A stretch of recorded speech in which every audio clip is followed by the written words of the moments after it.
4, verse 6 to 8.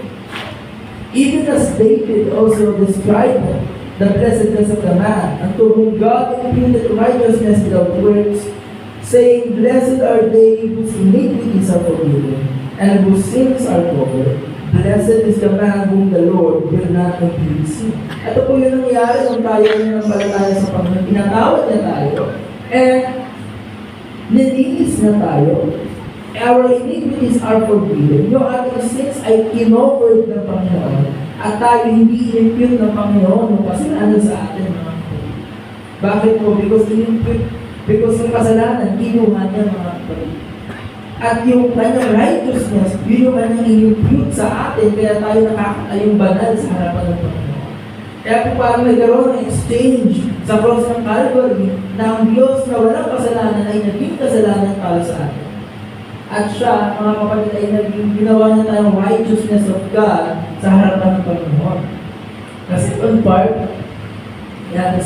of justification, nung una, nilinis tayo ng Panginoon, pinatawad na tayo. The second part is the imputation of Christ's righteousness unto us, that we can receive and partake to everything that Jesus is entitled to have because of His righteousness. So yun yung sabi ko kanina, mga kapatid. Second part ng justification, pinatawad tayo ng Panginoon, binuha na yung kasalanan, binigay niya naman yung kanyang righteousness. Yung kanyang righteousness na walang bahid, yung buhay niya na walang kasalanan, in-impute niya sa atin. Ngayon, yung standing niya sa harap ng Panginoon, na meron siyang mga blessings, meron siyang entitlement to things, dahil siya ay anak ng Diyos, dahil siya ay malinis sa harap ng Panginoon, kinukuha natin yung mga kapatid. Right now, we are standing in that identity. Amen. Because of God, tayo ay nakakatayong maayos sa harap ng Panginoon. Amen. At yung righteousness na yung mga kapatid ay righteousness ng Panginoon. Amen. Sabi sa 2 Corinthians, mga kapatid, chapter 5, verse 20 to 21, Now then we are ambassadors for Christ, as though God did beseech you by us, we pray in Christ's stead, be reconciled to God. 21, For He hath made Him to be sin for us, would you know sin, that we may be made righteousness of God? Ito nga po yung sinasabi ko kanina, mga kapatid. Jesus, would you know sin ay naging kasalanan para sa akin? Upang tayo, mga kapatid, ay maging righteousness of God sa kanila. Pag sinabi natin, we are become righteousness of God, ibig sabihin ng po nito, tayo ay naging right sa harapan ng Panginoon. Siyempre, kuya. Tayo ay naging tama, tayo ay naging maayos sa harapan ng Panginoon. Amen. We are justified sa harapan ng Diyos dahil dito sa ginawa ng ating Panginoon. Isa pang definition na nakita ko ng before, mga kapatid, sabi dyan, justification, just as if you have never sinned. As if hindi ka nagkasala. Ang acts of justification ay ginagawa kang maayos ng Panginoon sa kanyang harapan. Amen. Jesus has been made sin for us, mga kapatid, who knew no sin. So we will be the righteousness of God. Amen. Amen. Romans chapter 4, verse 20 to 25. He staggered not at the promise of God. Ito ay tumutungkol kay Abraham. He staggered not at the promise of God to unbelief, but was strong in faith, giving glory to God, and being fully persuaded that what He had promised He was able to perform. And therefore it was imputed to Him for righteousness. Now it was not written for His sake alone that it was imputed to Him, but for us also, to whom it shall be imputed, if we believe on Him that raised up Jesus our Lord from the dead, who was discovered for our offenses and was raised again for our justification. Sabi nito, si Abraham, mga kapatid, ay naniwala at hindi siya nag-stagger sa promise of God na ibinigay sa kanya. And it was imputed unto him for righteousness. Ito ay ibinilang sa kanya bilang katuloy. Kaya sabi sa Bible, si Abraham ay mag-uwin sa harapan ng Panginoon because of his faith. At dito sabi nito, hindi lamang for his sake alone.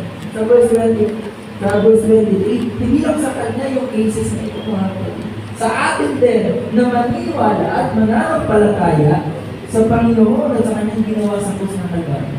It was also imputed unto us. Ibig sabihin, yung righteousness na meron ng Panginoon, ibinigay din sa atin na mga naniniwala, nananampalataya sa ginawa ng Panginoon.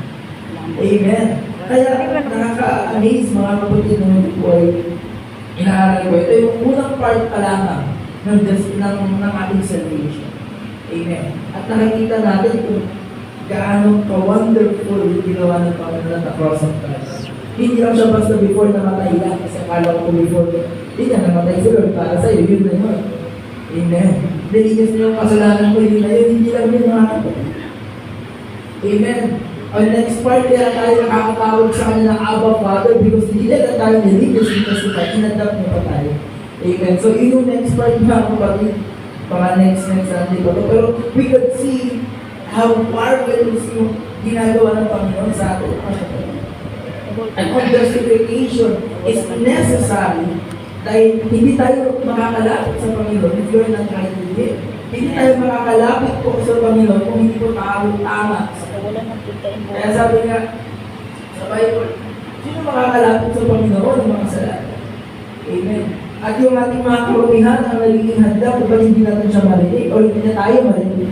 Yung ating kasalanan ay inilayo tayo sa Kanya. Pero dahil sa ginawa ng Panginoon sa krus ng Kalbaryo, mga kapatid, nilinis na tayo sa ating mga kasalanan. Nilapit na tayo sa Kanya. Kaya tayo na mga kasalanan, binigay ko tayo sa ating. Amen. Nakaka-amaze mga kapatid itong part ng justification. Amen. Sabat tayo.